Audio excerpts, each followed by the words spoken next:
Welcome, everyone. Good morning, good afternoon, or happy supper, wherever you're calling in from. We're really excited that you're here to join us. My name is Amber Trout from Community Science. Excited to co-host this webinar with Barr and the Center for Neighborhood Technology with our awesome panelists to share our learnings from a guide we all worked on together called Tools for Equitable Mobility Practices. So we're really excited that we have these three experts with us, and we hope that you just drop your questions in the chat. Evelyn is going to drop just directions if you want to have live transcript that's available. It should be on the right-hand side of your video. And before we jump right into the moderator and panelists and introducing them, I would love to invite Naja Kasimir to say, why are we here? Why are we talking about this guide now? And what do we hope to get out of this conversation? Thank you, Amber. Hello, everyone. As Amber said, my name is Naja Kasimir. I am the Program Officer for Mobility on Barr's Climate Team. On behalf of the Barr Foundation, I want to thank you all for joining us today. Special thank you to everyone who contributed to the guide, our host today, and the panelists who will be sharing their knowledge with us. This guide is a compilation of promising practices for advancing equity and mobility-related fields. It's important to note that we were intentional about calling them promising practices rather than best practices, because we are all on a collective journey towards building inclusive communities that really meet the needs of everyone. I believe that as people, we often confuse what's normal and common with what's right. But any short peek into a history book will show you that that is often not the case. So again, I want to say thank you to the people whose tools were profiled in this guide. Thank you for knowing that the norm was not working for your community, and for knowing that you have the ability to do things differently. For those who are looking to follow suit, please pay close attention to the beginning of the guide. Before you take any actions, you need to know your own context. Many of us are familiar with the concept of induced demand. Expanding a highway ultimately leads to more trips taken by car and more congestion. Let us not replicate these types of issues by rushing towards solutions without a clear understanding of the problems we are trying to solve. Your intention is not enough. You must also think about the impact of any work that you are about to begin. And with that, I want to thank you all for listening today. I'm so excited for this conversation. And with that, Jackie, I'll pass it to you. Thank you very much. I appreciate that, and welcome to all. As Naja just said, this guide, Tools for Equitable Mobility, is meant to help public agencies or transportation advocates make decisions that advance transportation equity. Finally, there is growing recognition that transportation policies and investment based in structural racism have harmed and burdened residents in Black and Brown communities. You know, right now, some folks are adding equity when they describe their work with no idea of what equity really means. So, you know, I was just at the Transportation Research Board, and, you know, there are committees, and there is the Asphalt, Concrete, and Steel and Equity Committee. And so what does that mean? You know, really no sense. So what we want to make sure is that we recognize that the policies that have caused harm to people with disabilities, as well as Black and Brown folks and other marginalized groups, that we recognize and start to ameliorate those harms. So today's discussion will focus on two of the tools in this toolkit that assess the potential equity impact of transportation policy decisions. So we have three presenters today, but I want to get started by asking Keandra Kyler-Dobbs, Executive Director of Equity and Race in the Office of the Chief Executive Office at LA Metro. And then Hannah Krieger, who is a Senior Program Manager, Climate Equity at the Green Line Institute, to introduce themselves by telling us about their tool, why they were developed, what they're for, maybe at least one example of how they've been used and most importantly, why they're great. So Keandra, please introduce yourself. Thank you. Thank you. Hi, everyone. I'm Keandra Kyler Dodds. I work with Metro and I lead our Office of Equity and Race. Our tool that we're going to talk about today is the Rapid Equity Assessment. So this is a tool that we created in the summer of last year. For a little context, this was about a few months into my new role at Metro. I had started in January 2020.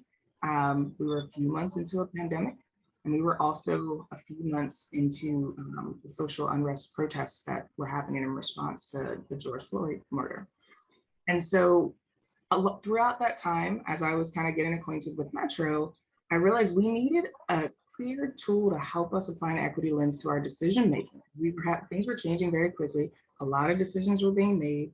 And we had what we call our equity platform. It's something that was approved back in 2018, and it gives like the framework for how we approach equity, but it's not a guide or a tool to really help people think about how they apply it to their specific decisions, to projects, to different actions that they're taking. And so I worked with a group of staff within our agency to develop this rapid equity tool that could be something simple to really help guide decision-making, even though we might not have the benefit of a lot of time or a lot of resources, but something to give just a clear way to think through what are the benefits to particular marginalized communities of this action, or what are the potential harms, or have we considered any mitigations, have we engaged them, or what can we do right now, right? And then how do we make sure that our decisions have more equitable outcomes, or at a minimum, do not exacerbate existing disparities. And so fast forward to today, much has changed, and even that tool has evolved. When we first created it, it was a tool that wasn't required. So it actually, despite our intent, wasn't widely used. But then this year, about a year later, since we launched it, we now have it's an equity assessment requirement that's a part of everything that goes to our board. So reports, updates, et cetera, have to have an assessment using this tool that is approved by my department, and in order to move forward. And so we use the tool a great deal now. We have trainings to help people understand the different questions, to think through the benefits, the burdens, the mitigations, all those things. And we've also evolved the questions a bit to focus a bit more on community engagement and also data analysis, which were two things we early on realized people really weren't utilizing and as they thought through the equity impacts and opportunities for the program. And so now that's one example, the use in our equity section for our board reports, but it's a huge one because we go to the board with 40 to 50 items a month, every month. And so it's a lot of work for my team, but it's also very exciting because it's a huge way that our work is really starting to have a broader impact on the agency. And so this tool it's really been a great opportunity to work with folks throughout the agency and start to really look more closely at our decisions for equity impacts. But I'll stop there and happy to talk more about it. Oh, excellent. Hannah? Yeah, hi everyone, nice to be with you all. For folks who aren't familiar, Greenlining is a research and public policy nonprofit advocating for racial equity across a whole wide range of policy areas, including clean transportation and mobility. And just for some background context on the tool that I'll share. So over the years, we've been very involved in the development and implementation of California's clean mobility equity policies and programs. And we wanted to better understand exactly how these wide array of clean mobility programs were truly addressing equity in a way that actually challenges us to kind of rethink and reimagine the unjust systems and structures that end up kind of getting in the way of advancing our equity goals. And so to do this, we developed a very extensive equity evaluation methodology, and I'll elaborate on that a bit later on. But just to give some high-level takeaways, I think what makes this tool unique is that it recognizes that folks are not all starting from the same place, right? It digs into what are those baseline, like bare minimum equity approaches that have to serve as the starting point. But then what are those more innovative and transformative equity approaches that are pushing the envelope when it comes to developing and implementing equity programs? And again, like depending on where an entity is starting from, these minimum equity approaches, of course, will be relatively quicker and easier to achieve, right? And then they then end up serving kind of as the foundation for these more transformative approaches that just by their very nature will require significantly greater levels of resources, effort, staff time, and just like full-on investment across all levels of government. And so using this methodology, I'll drop the link into the chat of the resource I'm about to share. We published this report called Clean Mobility Equity, a Playbook. We evaluated 12 programs that are specifically targeted to our most polluted, impoverished communities, primarily communities of color. These programs include clean vehicle incentives, electric vehicle car sharing and affordable housing sites, electric school bus programs, as well as community-driven and community-owned clean mobility programs. And so we note a whole range of successes, challenges, areas for improvement, as well as recommendations to further advance equity. And so really the goal of this report is to serve as both an accountability guide for California as we continue evolving our clean mobility programs to more meaningfully center equity and to push the envelope, but also as a guide for other states and the federal government as they are now moving to develop and implement similar clean mobility equity programs. And again, maybe are starting from a different place, right? And so this last year, we spent a lot of time socializing this report with various federal agencies, with other states, with cities around the country. And it's exciting that we're now beginning to work with California state agencies and their academic research partners on how to incorporate these equity evaluation measures into the existing program evaluations. And we are now developing partnerships with federal agencies like the Department of Energy and Department of Transportation on how to utilize these types of equity evaluation tools in order to comply with the Biden administration's Justice 40 initiative. So lots of exciting stuff to come, but I think we're only kind of at the beginning of this. Excellent. Okay, and our third panelist, well, not panelist, but at least presenter, is Amber. So why don't you introduce yourself and then we'll get into our Q&A. All right. Afternoon, morning again, Amber from Community Science. What I wanted to share is why these tools. We worked with Center for Neighborhood Technology. We're like, how do we know which tools? Where do we even start? So we scanned up to 20 tools that focused on equity. What are the set of equity questions? And from there, we focused on which ones focus on mobility, which ones are usable, accessible, the data is easily, you're able to get.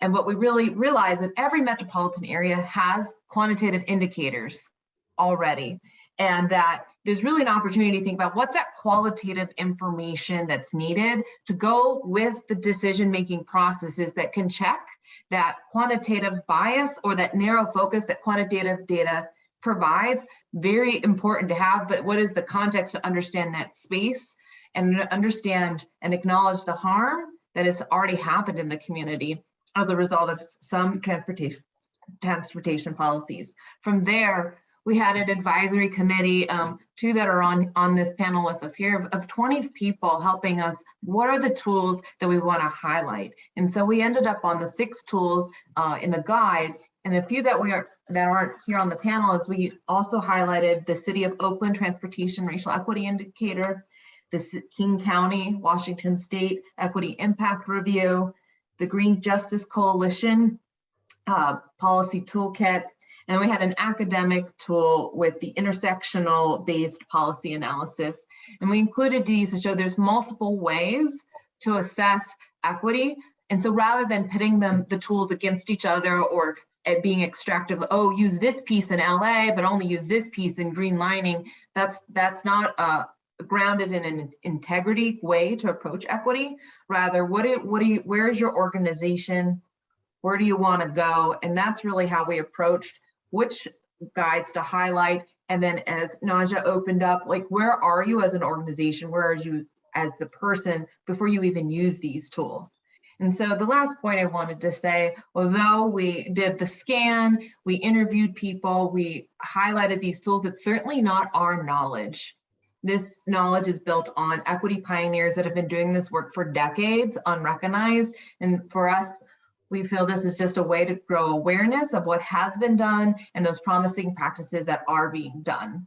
So I'm really excited for the discussion and talk about what the role of evaluation could be as part of this discussion. Excellent. Thank you very much, Amber.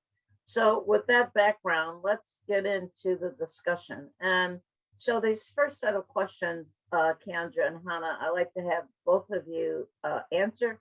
And so I'll start first with you, Hannah. Tell us, how does your agency define equity, and what does it look like in the work that you do? Yeah, happy to share. So I think, Greenlining's approach absolutely focuses on, looking at the traditional like benefits versus burdens. But I think another piece that's important to mention is, we're really focused on how racial equity is, the goal is about transforming the behaviors, the institutions, and the systems that end up disproportionately harming people of color. And really to get there, that means increasing access to power, redistributing resources, providing additional resources, and eliminating barriers to opportunity. And so I guess like with that framing, we then kind of use racial equity as the core to that we pull all of our different policy strategies around, whether that is clean transportation, clean energy, access to financial services, technology.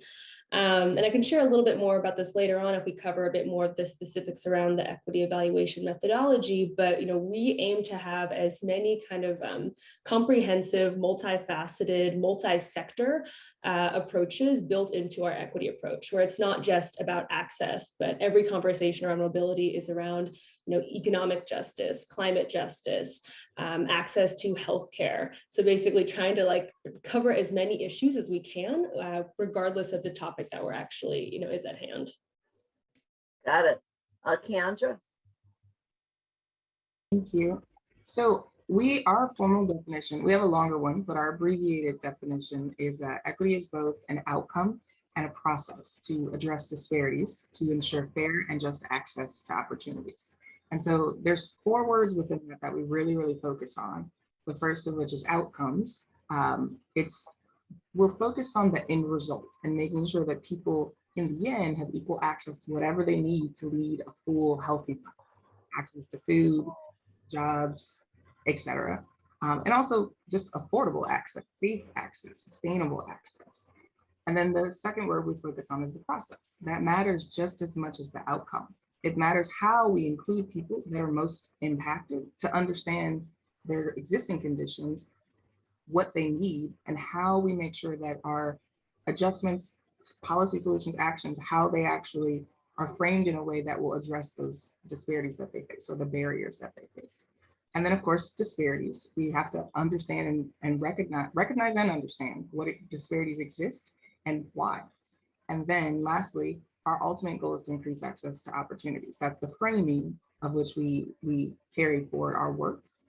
And then what it looks like, well, it varies throughout our agency because we have such a broad scope, right? So, and we operate buses and trains. And so in that context, it's service that gets people where they need to go, especially people that have very few transportation options. We also have a real estate program. We own properties. And so in some cases, it's policies and it's programs that support affordable housing near transit and transit-oriented communities. It really varies, but ultimately, it's the actions that we take to understand and give people what they need to have healthy and full lives, and how we prioritize those with the greatest needs first. Got it. So Hannah, you mentioned evaluation a minute ago. So how was evaluation incorporated as part of the decision-making process? And what types of data and community engagement inputs did you use? Yeah, it's a great question. So to conduct this equity evaluation, we simply talked to people. We wanted a qualitative narrative around how these programs are working and how they were not working. And so that looked like interviewing everyone from the program administrators to grantees who won awards, grantees who did not win awards, state agencies who are involved in overseeing these programs, other partners, because the reason we even decided to do this work is that partners were coming to us and sharing challenges that we kept here. Like there were very clear, similar challenges across many different kinds of programs. And we felt that it was important to lift up these stories and to, again, use this as an accountability tool to tell the state government that like, hey, like we're putting all this money out there. So a lot of things that are going well, and there's a lot of things that we're missing, right? And so we especially wanted to uplift and highlight those programs that were doing a really good job at centering community needs and community decision-making.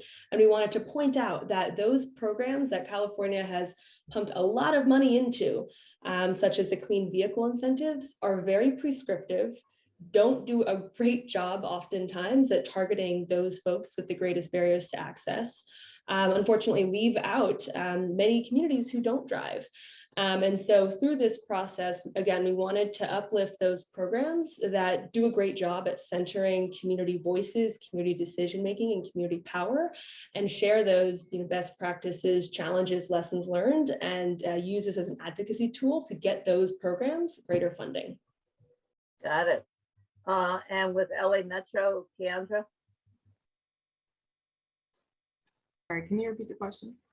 So the question was, how was evaluation incorporated as part of the decision-making process, and what types of data and community engagement inputs did you use?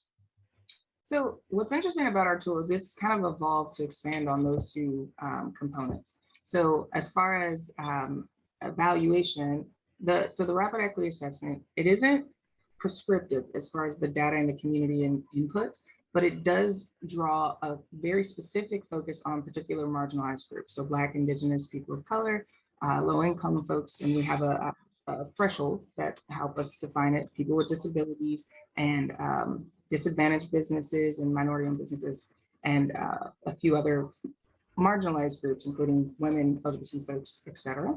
And then it really drives you to, for each project or action that you're considering, think about who's going to be impacted within those groups and how did you engage them? And then what did you hear from them and how does that help inform this decision? So it explicitly asks questions like that. And then also when it asks, as far as the data that you're using, is it disaggregated?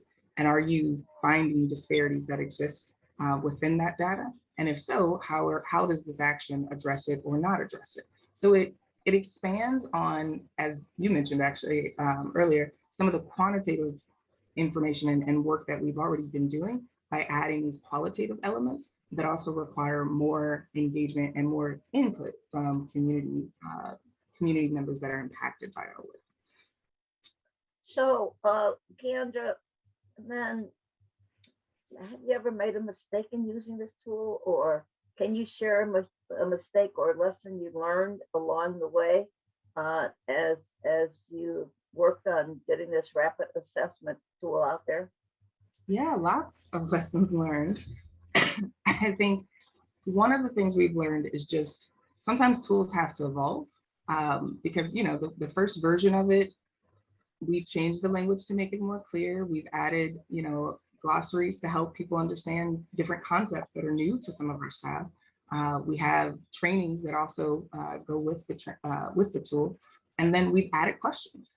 And so it's important to note that sometimes what you first produce, you may have to adjust it to make it more effective and to make it more useful within your agency. We've also added other tools because this tool doesn't necessarily work in every situation. And so that was also just an important lesson learned, and also just something to think about as we now build an equity toolkit with multiple tools that can encompass different aspects of our work. And then I think another important lesson learned is that sometimes people assume, because of the name, it's called the Rapid Equity Assessment, that it's quick, fast, and it's just really to certify, that this is equitable, this is great, no matter what it actually is. And then it's not that. It really takes time, it takes research, it takes an engagement. Although it's probably the quickest tool that we have, it still takes work and it still takes intentionality. And also you have to demonstrate how you're, like in each of the questions, whether it's about benefits or harms, you have to actually demonstrate what you're saying. It's not, we don't accept responses that are just, oh, this is equitable because it's in a low income community. What does that actually mean? How is it impacting them? How are they accessing it? How might it be harming them? And so we really get into the details, but it's, you know, it's been a learning process to really figure out how to train people so that they know that that is what we expect. And that is what they have to do when they're completing this. So lots of lessons learned, and we continue to learn. And we're just evolving and trying to improve the tool as we go. So why did you call it rapid? Well, we called it rapid because initially it was something that was created for emergency decisions. Like we had a series of decisions that were being made around May and April, and I didn't see equity centered in that work. And so I charged myself and our team with figuring out what could we do to help the agency do that. And so that was the intent. It was something that could more quickly be used. And actually, if you have a group of people with diverse perspectives and experiences, you can complete the tool more quickly and more comprehensively than if you do it just by yourself or with no, you know, folks without diverse experiences and understanding of how it might impact different communities. And so it can be rapid comparatively, but it's, you know, it's not a quick certification process, if you will. So. Rapid, but not quick. Great. Got to keep that straight. So Hannah, in your work in creating your guide, have you had a mistake? Have you made a mistake? Is there some lesson that you learned along the way? Yeah, I mean, as Keandra mentioned, this is constantly a moving target, right? Like what seemed bold and innovative a few years ago is now like the bare minimum of what we need to be doing. And so like, oh God, I already have to update this whole equity evaluation like next year, right? But I think another just thing we've come up against is like this equity evaluation is just the starting point. The real work then has to go on to involve like taking the steps to address those gaps and to move us forward to a higher standard of equity. And unfortunately, like generally government is not set up to, take on these transformative equity approaches yet, right? And so just in trying to, move these recommendations forward, we're just coming up against all kinds of bureaucratic and even like tiny administrative barriers that don't allow these things to move forward. I think it's just like the reality check of like putting these kinds of strategies into practice has been a challenge and a lesson learned and a harsh reality check. Got it. So both of you just happen to be in California. I'm in Illinois. So these examples that you've given us this morning or this afternoon, will they work other places or are these California centric? So what's your perspective, Keandra? Could I use these anywhere or is it just something that is good for LA Metro and nowhere else? I think our tool can be used anywhere. I think, there are inequities all over the country in different locations, urban, rural, big, large states, small states. There are existing disparities that exist amongst our communities, right? And the way our tool is created, well, actually, before I say that, our county is also super diverse, right? And so we cover LA County, that's over 10 million people, 88 cities, and then unincorporated county. And so we considered how this would apply to that broad range of communities as we developed it. So not to say, LA County is a microcosm for the US, but we thought about how would we apply these questions in different contexts in a community that is all folks of color, but the incomes vary. There's people with disabilities, there's people that speak different languages, et cetera, or there's just a rich diversity that this can still apply to no matter where you are.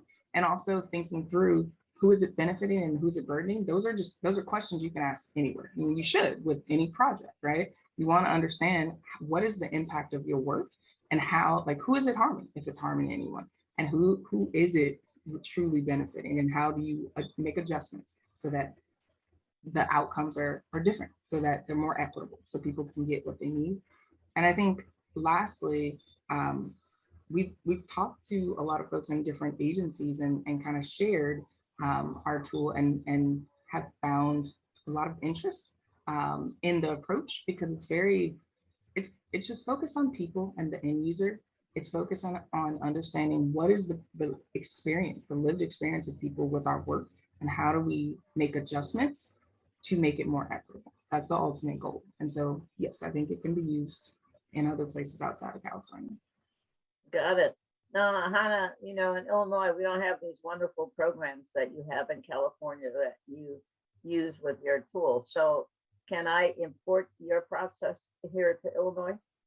Absolutely. And, I think what's important to always remember that none of these strategies, methodologies should just simply be copied and pasted, right? What we're offering is a process that always should be led by communities to land on whatever equity strategies and measures make sense for them. What we have here is simply a starting point, but ideally the community identifies additional equity strategies and metrics that aren't listed in the report. They tweak them to be more relevant. They take out the ones that don't make sense.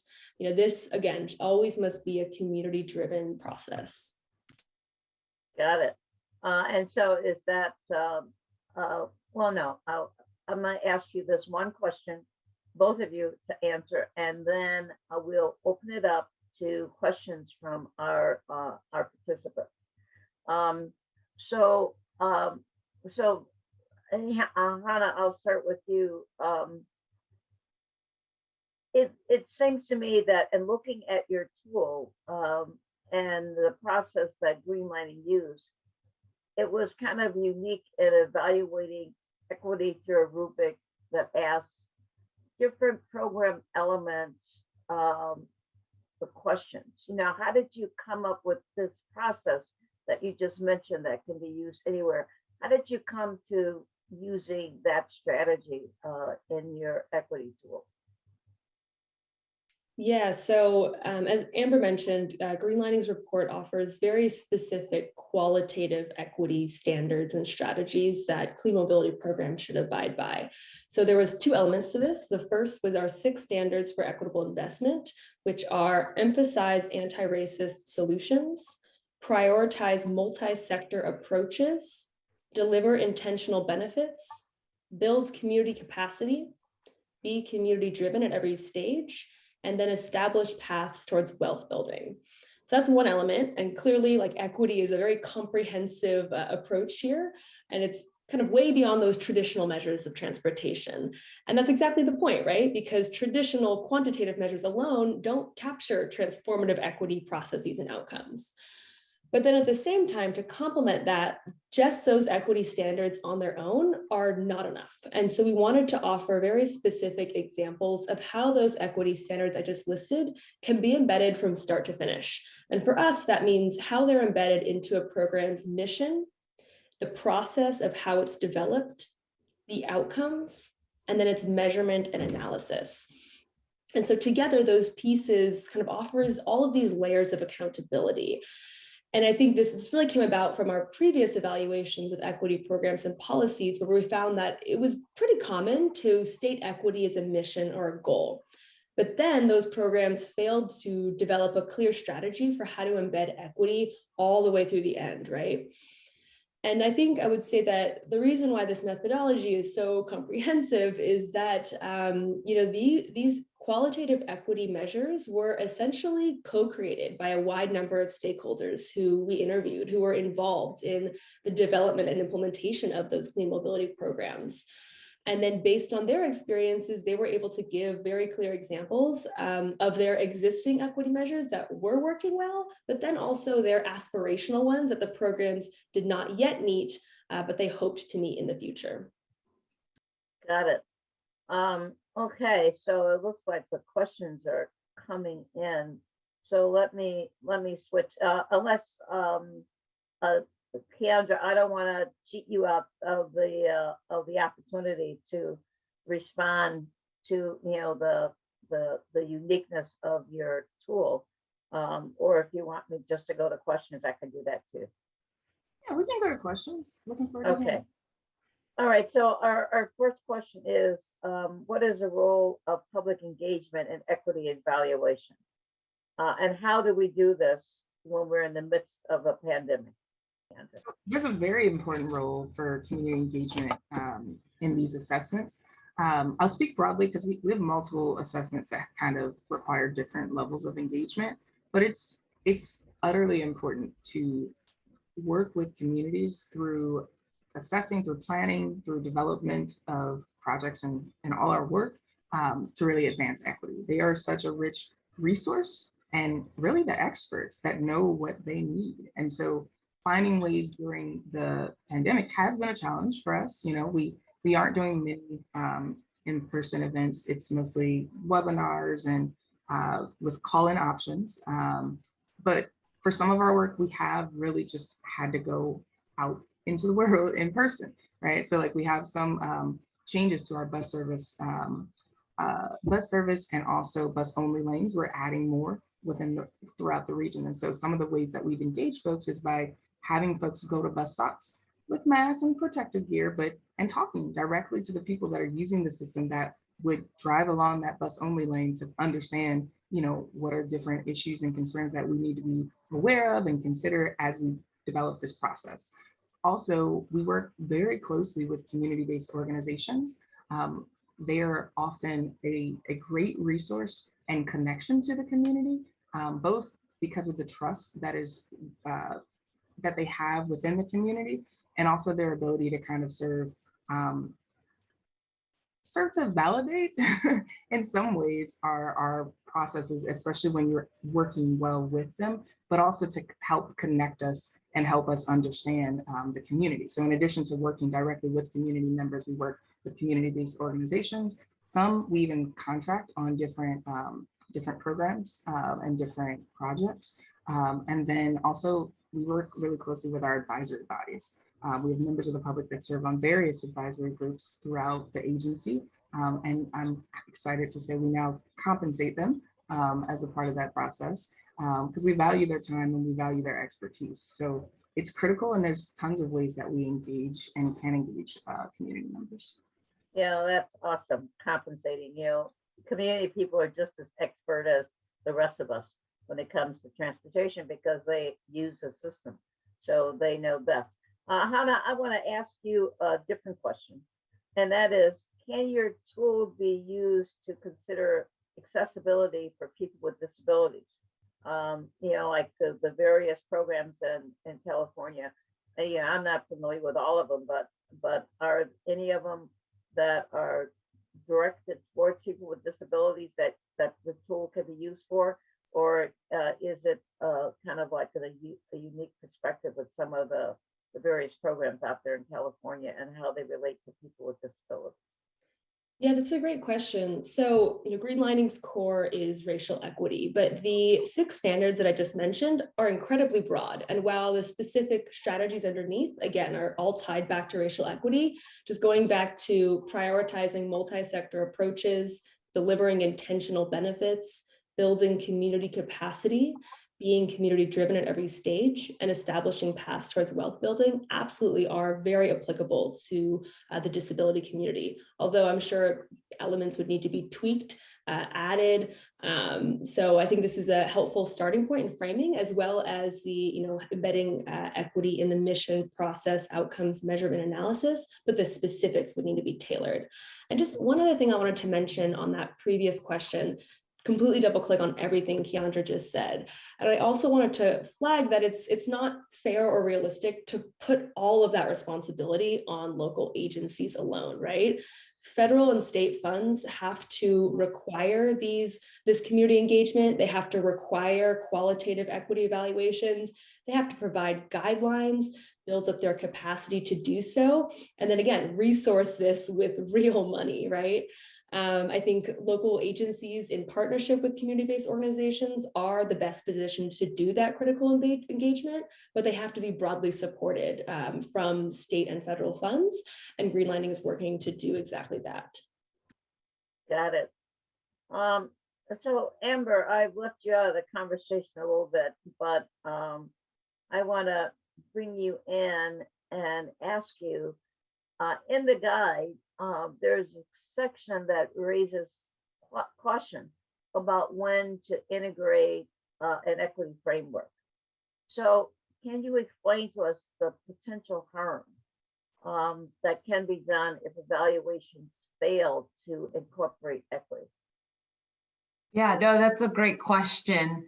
And often evaluation historically is seen as harmful and extractive, specifically from communities color, other communities impacted. And what we want to highlight, first kind of stepping back, like the core commonalities of the agencies, the nonprofit, the grassroots organizations with the tools we reviewed, that it starts with having knowledge and an acknowledgement of the past harms transportation policy has done in your community and which communities, and understanding what the lived experience is. And though you may not have been there when that policy was put in place, you're in that agency that continues to implement it, and or you're there to influence the decision making. We also saw that there's just an understanding of equity. So you're understanding who has access to transportation, to go to education, to go to work, to get food, who doesn't, and where does it happen more often? And then, as we were hearing Keandra and Hannah say, what is your definition of equity? So when you have that definition, then it's easier to get buy-in with the tool, with the public agency or with your organization. I've seen questions say, can this be applied to other fields? Certainly, but it gives you a direction of where to put your efforts, where to put the strategy. And then really important, that foundation is a commitment. Yes, a statement of saying you're committed to it, but a commitment means financial. What I'm hearing from Keandra and Hannah is the amount of resources, meaning staff time, resources to provide community members to provide input, to compensate them for their time, trainings, capacity to actually have the support system to implement the tool, and to have leadership willing to go, what is another way to approach this investment, this action, even though it's like, oh, you just want to say, we always done it this way. Why does it have to be so hard? Maybe in that moment, but really it is rapid when you take the time to pause, slow down, so you can go fast when you can make decisions. And then finally, that process for supporting equity. And so, do staff have time? What tool do they fill out? And then it goes to Keandra, right? And has an actual unit that reviews, okay, can't just say, yeah, we got it. It's equitable to have these bike lanes in the community. How so? Who did you talk to? What is that qualitative narrative that could go with the quantitative? So when we go to make decisions, we're clear who benefits. And so those are the common features that we see. And so what's harmful is if you don't have this in your organization and you go straight to implementing the tools, or even removing questions, maybe questions because it makes you uncomfortable talking about race, we say, hey, pause. Who's this about? Is it about you doing the tool to show that you've done it, or is it really about benefiting your community? And that's why in the guide we say, pause, check it out. If you don't have these elements yet, that's okay. Start talking about it internally, talk to peers, because it really is about getting the muscle, getting comfortable talking about racial inequities, talking about income disparities, talking about disabilities, getting comfortable with being uncomfortable that you may not know the solution or that you have to change. And then also, who is in your ecosystem of your mobility justice organizations? Are you connected? Go listen, hear what they have to offer, and then become a part of a network. So we offer GARE, the Government Alliance for Racial Equity, as a great network and node to tap into others that are trying to implement equity in their public agency. For us, we're focused on transportation, but really these questions and all the guides we highlight can be applied to many sectors because it's about the person, as Keandra was saying. Who's the person? what's their experience, and how can we be saying, how does it benefit them, rather than always saying, what's the burden? So that's why we're saying, who are you acting for? And then make sure you have the support systems in place to then take action. Got it. Well, actually, Keandra, what Amber just laid out is kind of the,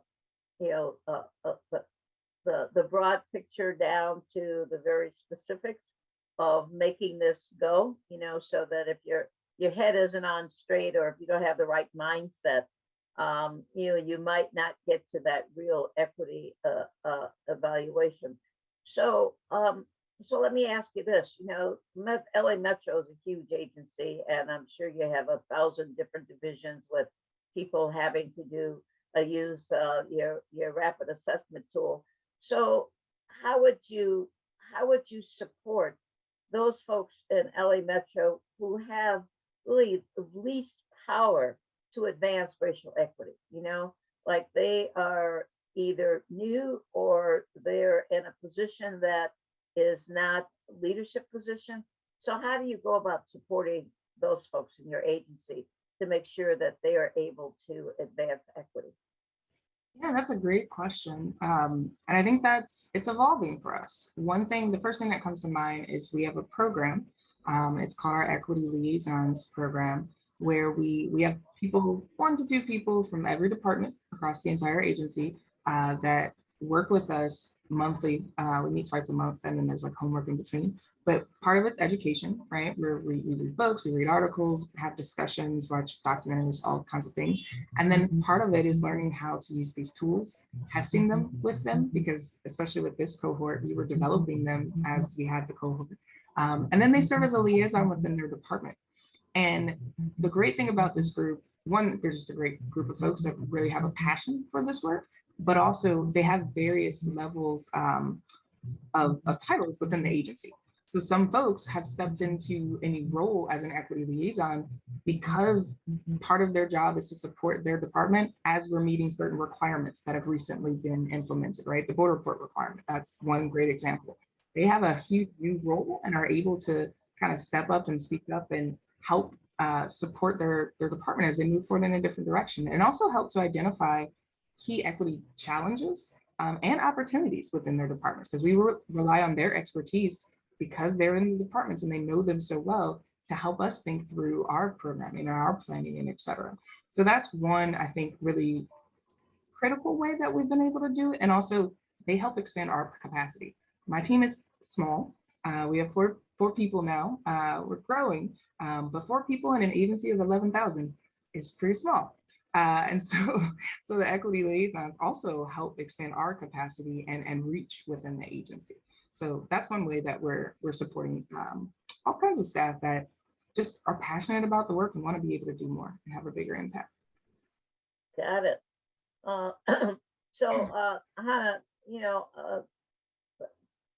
the tools that you have, at Greenlining, would you say that they are only for planning and policy decisions, or could they be applied to some of the harder, as we say, sectors like engineering, or like with all of these electric cars that California is promoting?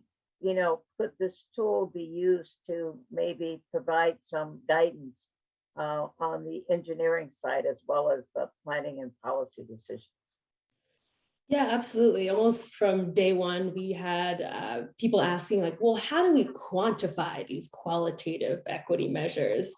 And I would love if someone could do that for me. That is well above my pay grade. So I do think there are ways to figure out from the more technical perspectives, like what does it actually mean to build community capacity? But in order to figure out how we're going to quantify them, I think it's really critical to understand from a qualitative perspective, what does that definition of building community capacity even mean to this specific community? What are clear examples of where this has worked? What are clear examples of like where there's some gaps and we need some work before we then even get to that point of understanding, how do we build this in a more technical capacity? Got it. So back to you, Keandra. How did you go about gaining buy-in to use your rapid assessment tool in the first place? Yeah, so I think the buy-in has really taken off in the last 6 months with the board report requirement, right? So we have a new CEO who started in June, and then the following month we implemented this requirement led by her. And ever since then, it's required. And also people are getting more used to it, right? And finding it helpful and starting to use it even more outside of the board report process. So they're using it as they think about like new projects and new policies in that kind of exploratory phase or the preliminary phase. It's kind of become our like a default tool outside of the budget process because we have another tool for that, and outside of capital projects because we have another tool for that.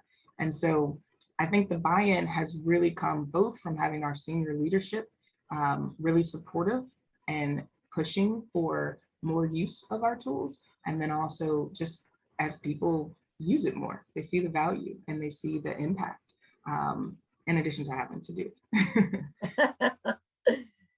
So Hannah, in terms of the use of the tool, you mentioned earlier that you've been talking to agencies about how to incorporate this tool in meeting the Biden administration Justice 40 goals. So what advice would you give to either a transportation agency or environmental protection agency and so forth of how to use your tool to start addressing some of the Justice 40 goals? Yeah, I think one important element that I didn't mention earlier is just even in utilizing the many existing tools out there, it does matter who is using that tool. And I think in some cases, it does make sense to hand the power of an equity evaluation to an outside group who has expertise in this issue, whether that's your Office of Racial Equity, like Keandra leads, or a completely separate third party if you don't have that internal infrastructure yet. And I can provide an example of how we kind of came to this realization. So greenlining more or less ended up being an outside third party, even though we were very involved in passing the legislation. We're not involved in the day-to-day, right? And so it ended up being very valuable because in our interviews, in our evaluations, we got extremely real, candid feedback about the program. Previously, program administrators were essentially allowed to conduct a self-evaluation. And so, yeah, they would interview folks, their stakeholders, their grant applicants, but you can't deny, like there's inevitably a power dynamic here that may prevent a stakeholder from giving super honest feedback if they're worried about repercussions, funding, relationships, whatnot. So I think this is just something to consider as through the Justice 40 initiative, we're going to have to be measuring all kinds of equity processes and outcomes, right? And while program administrators may have great expertise in grant management or other key tasks, the reality is that they're often not equipped to conduct a really intensive, unbiased equity evaluation. And that there are many other organizations who do have that expertise and actually who are a better fit to conduct those evaluations. And so I would hope that through this Justice 40 initiative, which there's many details that need to be hammered out, that solid funding is provided to hire external folks or the right kinds of people who should be conducting these evaluations. Got it. All right, we have about 6 minutes left. So Keandra, let me ask you this question. How do you balance institutionalizing equity work versus keeping it edgy or balancing the inside game, outside game perspective? That's a really great question. I think it's something that, so most folks on my team come from an advocacy or community engagement background, or in my case, government, but nonprofit focused work.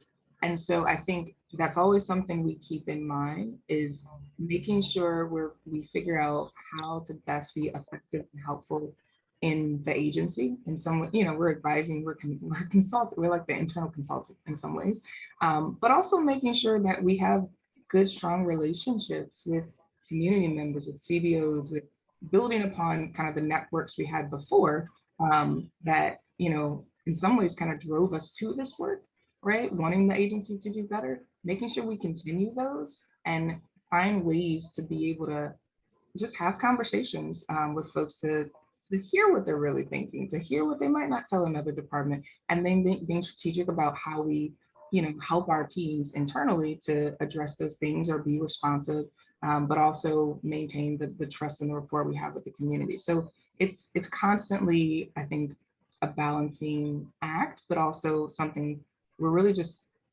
it's important that we focus on and we're really committed to, because if we let ourselves just kind of become, remain just internal and only working and focusing internally, our work will become less effective. I think we really truly have to maintain those external relationships. Got it. All right, so a quickie for you, Hannah, because we're gonna be out of time, and I do want to close up. But one more question is, how do you get design professionals like engineers to value the community perspective? I think it really comes down to starting with the basics, to giving a really thorough, detailed account of how racism, injustice has been embedded throughout our transportation system, what that looks like from the perspective that they understand that they're working on, and first just really understanding the impacts and the disparities, and how deeply that they are entrenched, and then starting to have that conversation of like, okay, like how does this relate to my work? What does this mean? Like, what could I do differently? And I think it absolutely takes like trained professionals to lead those conversations. People should not be expected to be flying blind and teaching themselves. Like, and this is great, a great hiring opportunity for all of the amazing, racial equity experts out there. There are so many groups doing this work in these trainings. And so it's going to take governments allocating funds to do that education and learning, to do equity self-assessments, to even understand, like get a baseline of like, where are you even at? What is like the baseline understanding? What are the gaps? Where do we need to grow? And from there, you can figure out like what kinds of resources you need. Great, terrific. Hannah, Keandra, Amber, it's been a great discussion. For me, and I hope for all of our attendees. I want to thank you. I want to thank the Barr Foundation for funding this research, Community Science for being an awesome partner with CNT. And the transcript is available, as Amber indicated, and I think as Evelyn has put in the chat. So please get a copy of the transcript. You can do it again, because I know I will, because there are a lot of important points that our speakers made today. So thank you all very much. And I think we can say, awesome job. See you soon.